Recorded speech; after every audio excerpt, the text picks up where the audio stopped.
Hi guys and welcome back to Auto Grip. आज आपके आगे लेके आ गए टाटा टिगोर ICNG का एक डिटेल्ड ड्राइव एक्सपीरियंस। पिछले 5-6 दिनों में मैंने इसे लगभग 1000 किलोमीटर चला लिया है और आज शेयर करता हूँ एक डिटेल्ड ड्राइव रिव्यू कि आखिर कैसी है ये गाड़ी, क्या आपको ये गाड़ी कंसिडर करनी चाहिए या फिर नहीं, और क्या मेजर पॉइंट्स हैं इसमें जो आप इस गाड़ी को कंसिडर करें कॉम्पिटिटर्स को देखते हुए। उसके अलावा दोस्तों इस गाड़ी पे कई सारी वीडियोस चैनल पे ऑलरेडी लाइव हैं, तो आप चाहें तो जाके उन वीडियोस को देख सकते हैं और पता लगा सकते हैं कि आखिर ओवरऑल ये गाड़ी कैसी फील होती है। चलिए अब आपसे शेयर करता हूँ अपना ओवरऑल ड्राइविंग एक्सपीरियंस। चलिए दोस्तों स्टार्ट करते हैं इस ड्राइव को और बताते हैं आपको सभी एस्पेक्ट्स जो मैंने एक्सपीरियंस किया अपनी पिछले 4-5 दिनों की ड्राइव के अंदर। अपना टिपिकल वे में स्टार्ट करते हैं इस वीडियो को।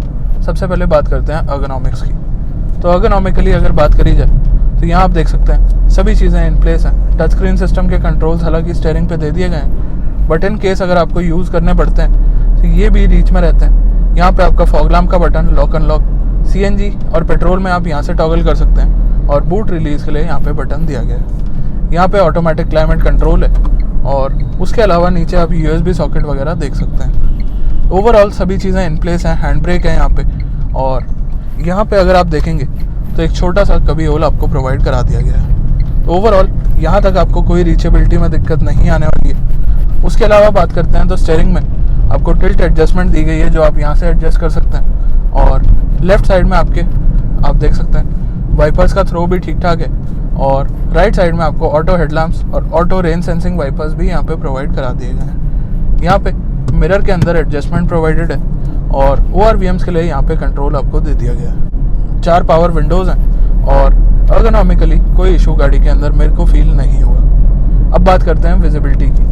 तो दोस्तों सेडान है और थोड़े से डिफरेंट डिज़ाइन एलिमेंट्स हैं इस गाड़ी के, तो उस हिसाब से इसमें आपको बोनट विजिबिलिटी तो निकल के नहीं आती है। हालांकि सीट हाइट एडजस्टमेंट वगैरह आपको प्रोवाइड करा दी गई है और एज सच कमी नहीं लगेगी। बट अगर आप चाहते हैं कि आपको आपकी गाड़ी में बोनट वगैरह विजिबल मिले तो वो इस सेडान के साथ तो पॉसिबल नहीं है। इस चीज़ का ध्यान आपको रखना पड़ेगा, और अगर आपको बोनट विजिबल चाहिए तो कहीं ना कहीं आपको कुछ और इसके लिए देखना पड़ेगा, या एक्स्ट्रा फोमिंग वगैरह करानी पड़ेगी सीट्स में।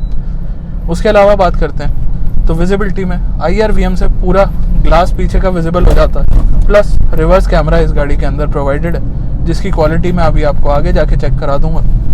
ORVMs की बात करते हैं तो आप देख सकते हैं ORVMs का साइज़ काफ़ी सही है, बट यहाँ पे एक छोटी सी कमी मेरे को लगी है। जो AC वेंट्स के सराउंड में आप क्रोम देख रहे हैं, इस क्रोम की वजह से कहीं ना कहीं आपको रिफ्लेक्शन देखने को मिलती है अपने ORVMs के अंदर। तो इस चीज़ की वजह से कहीं ना कहीं आपको परेशानी आ सकती है अगर विजिबिलिटी की बात करें या इश्यूज़ की बात करें। अदरवाइज सभी चीज़ें इन प्लेस हैं। और बात करते हैं तो ओवरऑल विजिबिलिटी में ब्लाइंड स्पॉट तो ज़रूर बनता है। यहाँ पे आप देखेंगे तो एक काफ़ी बड़ा एरिया छोड़ा हुआ है, बट सेफ्टी के हिसाब से A पिलर्स स्ट्रॉन्ग रहने चाहिए। प्लस यहाँ पे क्योंकि ORVM के कंट्रोल्स हैं तो उस वजह से भी थोड़ा सा एरिया ब्रॉड बन जाता है। हालांकि आपको याद होगा कुछ ही टाइम पहले मैं पहाड़ों पे लेके गया था टियागो ICNG को, तो उस हिसाब से मेरे को इन पिलर्स में उतनी ज़्यादा दिक्कत नहीं आई थी। बट अगर आप यूज टू नहीं है गाड़ी चलाने की तो डेफिनेटली ये चीज़ आपके लिए एक इशू बन सकती है। उसके अलावा बात करते हैं सीट्स की। तो यहाँ आप देखेंगे तो ये टॉप एंड वेरिएंट है, बट इसके अंदर कोई लेदर सीट्स वगैरह प्रोवाइडेड नहीं है, तो ये चीज़ भी आपके लिए डेफिनेटली एक कॉन बन सकती है। ये आप अपने हिसाब से देख सकते हैं। मैं ऑलरेडी एक लेदर सीट वाली गाड़ी यूज़ कर रहा हूँ, तो गर्मियों में दिल्ली की अगर बात करें तो लेदर सीट्स काफ़ी गर्म हो जाती हैं और गाड़ी में बैठना भी मुश्किल हो जाता है, तो उस हिसाब से ये फैब्रिक काफ़ी अच्छा काम कर लेता है। उसके अलावा बात करते हैं ड्राइवर कंफर्ट की। तो यहाँ पे आर्मरेस्ट की कमी मेरे को ज़रूर फील हो रही है, जो कि कहीं ना कहीं प्रोवाइड करा दिया जाना चाहिए था। और अगर मैं इस गाड़ी को कभी अपने लिए परचेज़ करता हूँ तो डेफिनेटली आफ्टर मार्केट में एक आर्मरेस्ट ज़रूर इस गाड़ी में लगवाना पसंद करूँगा। आपकी अपनी चॉइस हो सकती है। लॉन्ग ड्राइव के हिसाब से भी कहीं ना कहीं आर्मरेस्ट इस गाड़ी के अंदर होना चाहिए था। टाटा की एक्सेसरीज़ में भी जहाँ तक मैं जानता हूँ आर्मरेस्ट आपको प्रोवाइड किया गया है, तो आप चाहें तो टाटा की एक्सेसरीज़ में से भी इस गाड़ी के अंदर आर्मरेस्ट लगवा सकते हैं। उसके अलावा बात करता हूँ तो अब आ जाते हैं ड्राइविंग पार्ट पे। ड्राइविंग पार्ट में सबसे पहले बात करते हैं इसके इंजन की। तो दोस्तों इंजन वैसे तो आप जानते हैं, स्टिल आपको बता देता हूँ। इसके अंदर प्रोवाइड कराया गया है एक 1.2 लीटर का पेट्रोल इंजन, जो कि डुअल फ्यूल ऑप्शन के साथ आता है इस ICNG वेरिएंट के अंदर। अब दोस्तों पावर आउटपुट की बात करें तो ऑन पेपर सबसे ज़्यादा पावर इस CNG गाड़ी में आपको प्रोवाइड कराई गई है, और ऑन पेपर से अलग बात करते हैं तो तो क्या वो पावर एक्चुअली जस्टिफाइड है? तो जी हाँ दोस्तों, ऑन पेपर से अलग रोड पे भी आपको वो पावर फील हो जाती है और आपको एज सच कोई परेशानी नहीं आती है जब आप इस गाड़ी को ड्राइव करते हैं। उसके अलावा बता देता हूँ, तो पावर आउटपुट है लगभग 73 PS का, जो कि बाकी अगर कॉम्पिटिटर्स से कंपेयर करें तो लगभग 69 PS आपको देखने को मिलता है। 4 PS का फ़र्क है, बट अगर डेली ड्राइविंग की बात करें तो वो 4 PS डेफिनेटली एक CNG गाड़ी में आपको बेनिफिट करेगा। दोस्तों CNG गाड़ियों में कहीं ना कहीं पावर कम फील होती है और उस हिसाब से भी, परफॉर्मेंस के हिसाब से भी टिगोर काफ़ी अच्छी रखी गई है। उसके अलावा बात करते हैं नेक्स्ट पॉइंट की, तो वो है ये गियर बॉक्स। यहाँ पे आप देख सकते हैं 5 स्पीड मैनुअल गियर बॉक्स दिया गया है। दोस्तों गियर शिफ्टिंग वगैरह सभी चीज़ें इन प्लेस हैं और आपको आदत पड़ जाएगी। हालांकि थोड़ा सा नॉची लगा मेरे को ये गियर बॉक्स, उसके अलावा यहाँ पे कोई इशू नहीं है। क्लच काफ़ी ज़्यादा लाइट है। अगर मैं अदर कॉम्पिटिटर्स की भी बात करता हूँ तो उनसे भी कहीं ना कहीं मेरे को क्लच लाइट फील हुआ है इस गाड़ी का। उसके अलावा बात कर लेते हैं टायर साइज़ की। तो दोस्तों 14 इंच के टायर्स इस गाड़ी के अंदर आते हैं, तो वो डेफिनेटली अगर कॉम्पिटिटर्स से देखा जाए तो उनमें टॉप एंड वेरिएंट्स में जो CNG में आते हैं 15 इंच के टायर्स भी ऑफर करे जाते हैं। हालांकि अगर टायर की विड्थ की बात करते हैं या जो रोड से टायर पैच मिलता है तो वो उन गाड़ियों में भी 175 का और इस गाड़ी में भी 175 का है। उसके अलावा बात करते हैं स्टीयरिंग व्हील की। तो दोस्तों स्टीयरिंग व्हील आप देख सकते हैं कुछ डी कट डिज़ाइन में यहाँ पे दिया गया है, नीचे से फ्लैट बॉटम है। स्टीयरिंग में डेफिनेटली टेलीस्कोपिक एडजस्टमेंट प्रोवाइड करा दी जानी चाहिए थी, जो कि यहाँ पे मिसिंग है। बट अदरवाइज स्टीयरिंग ठीक ठाक वेट पकड़ लेता है, सिटी में लाइट रहता है। जब आप गाड़ी पार्क करते हैं तो वहाँ पे काफ़ी ईजी रहता है और ट्रैफिक में भी आपको काफ़ी असिस्ट करता है अगर आप कहीं ट्रैफिक में फंसते हैं। बट अगर आप हाईवे पे हाई स्पीड में गाड़ी को चला रहे हैं तो ये वेट भी अच्छा खासा गेन कर लेता है। उसके अलावा बात करते हैं ब्रेकिंग की। तो दोस्तों ब्रेकिंग मैं आपको इतना कह सकता हूँ कि इसकी ब्रेकिंग इसकी परफॉर्मेंस से भी ज़्यादा बेहतर है, तो आपको ब्रेकिंग में परेशान होने की ज़रूरत नहीं पड़ेगी। उसके अलावा बात करते हैं इसके म्यूज़िक सिस्टम की।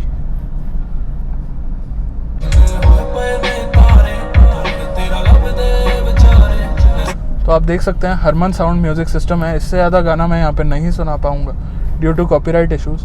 Music system one of the best in segment मैं यहाँ पे इसे कह सकता हूँ।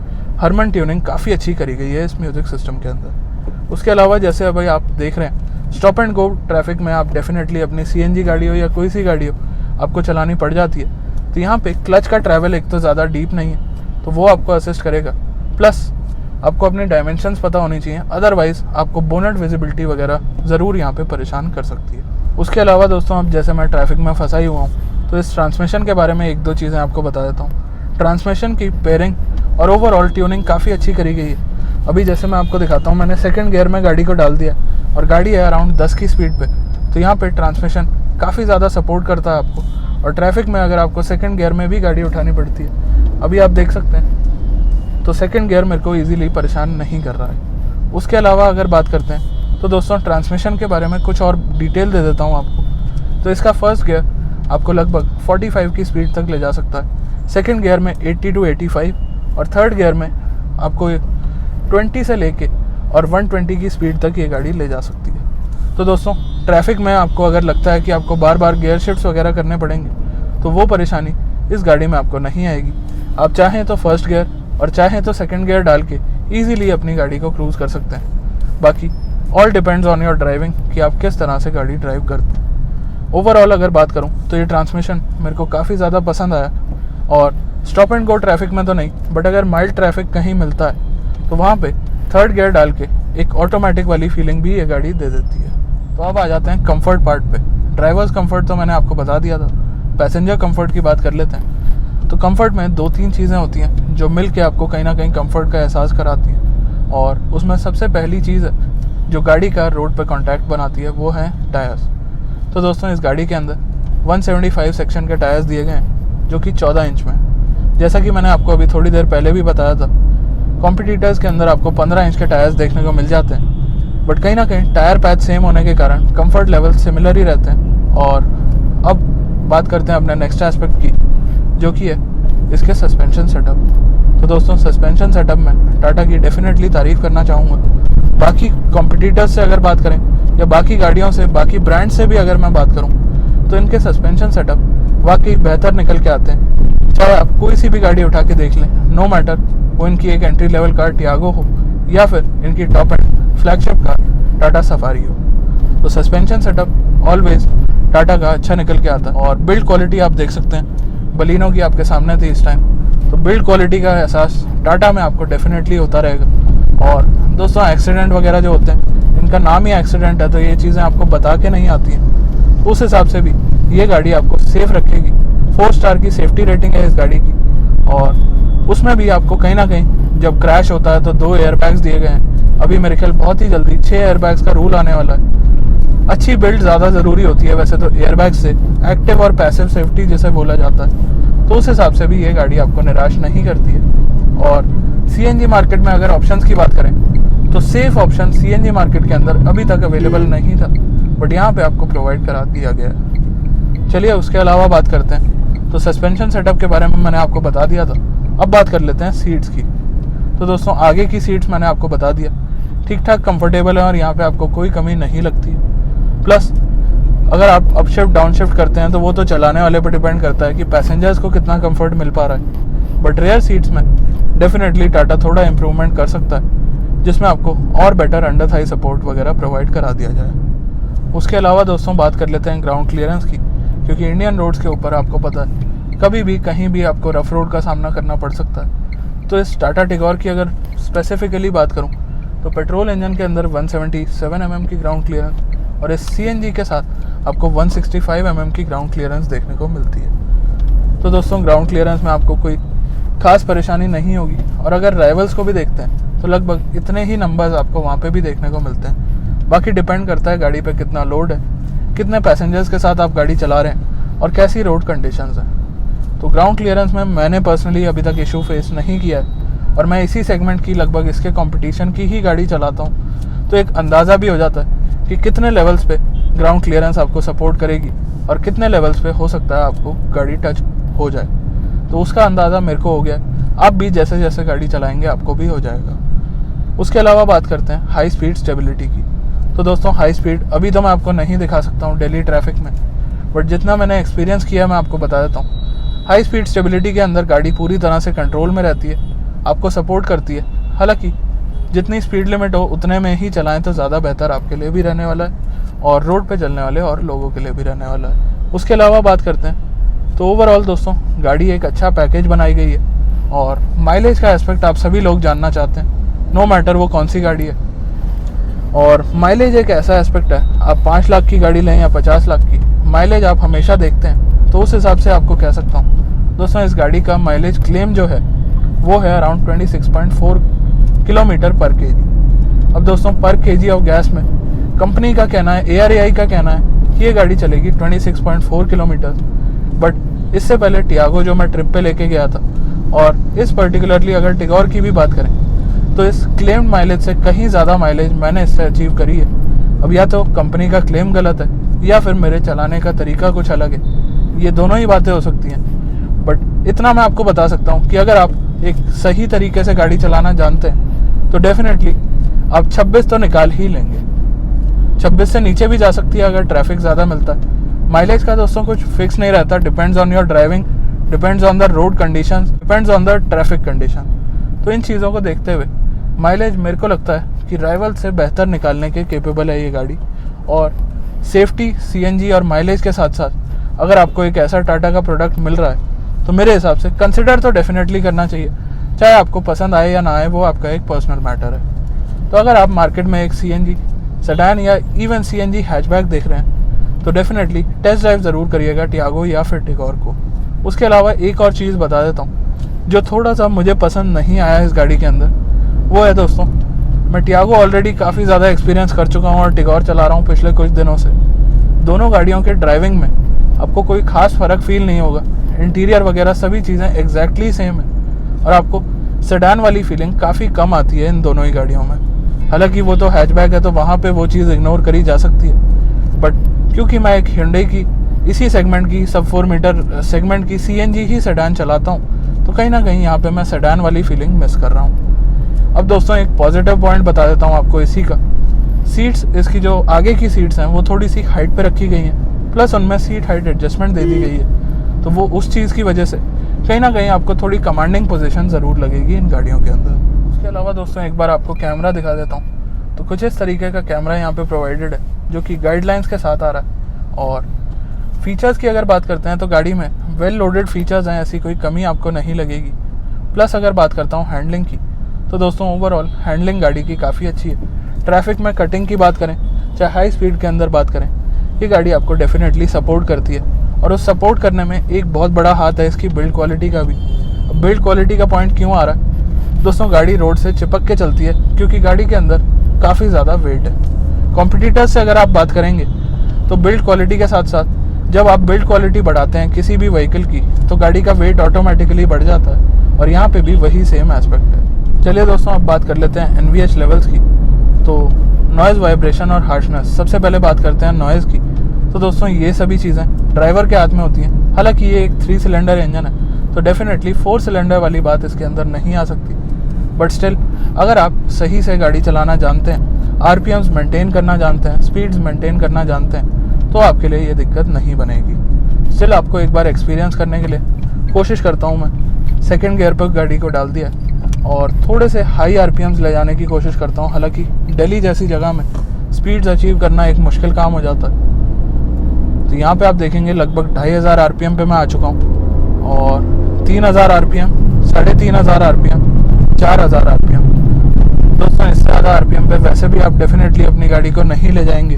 और अगर आप रेड लाइन के शौकीन हैं तो डेफिनेटली आप इंजन नॉइज़ सुनने के लिए रेड लाइन करते होंगे या पावर को फील करने के लिए रेड लाइन करते होंगे। तो वहाँ पे तो कोई भी गाड़ी आपको NVH लेवल से रिलेटेड सपोर्ट नहीं प्रोवाइड करा पाएगी।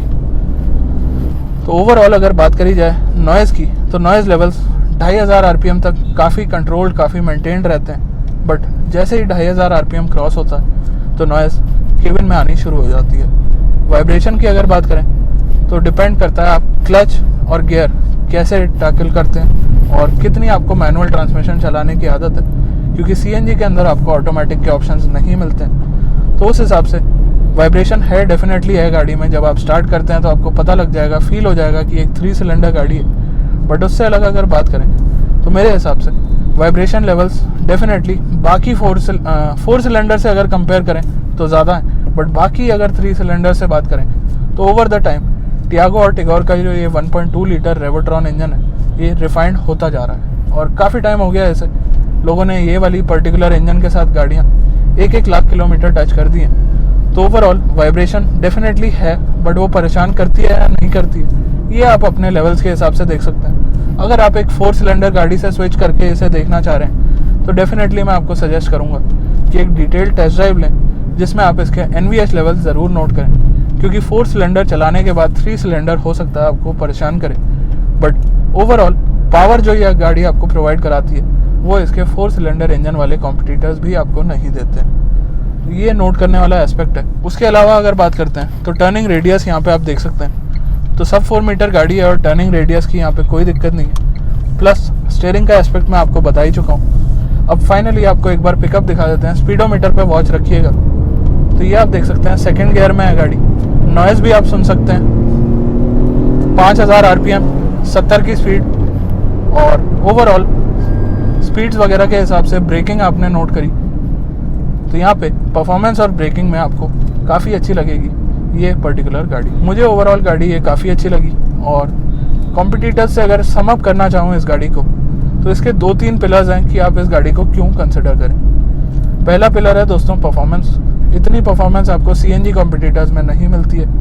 दूसरा पिलर है सेफ्टी।